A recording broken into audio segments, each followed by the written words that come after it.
আসসালামু আলাইকুম। আমরা এখন আছি সাইপ্রাসের অন্যতম মস্ক হালা সুলতান মসজিদ। এটা সাইপ্রাসের সবচেয়ে পুরনো মসজিদ। এখানে আমাদের নবী করিম সাল্লাল্লাহু আলাইহি সাল্লামের ফুবু কবরস্থান আছে। আমরা এখানে অবস্থিত করছি। ইনশাআল্লাহ আমরা এখানে জোহর নামাজ পড়ব।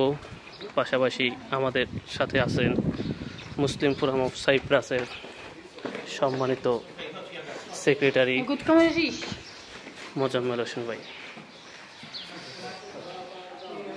আপনারা দেখতে থাকেন ইনশাআল্লাহ। কত সুন্দর মনোরম পরিবেশ।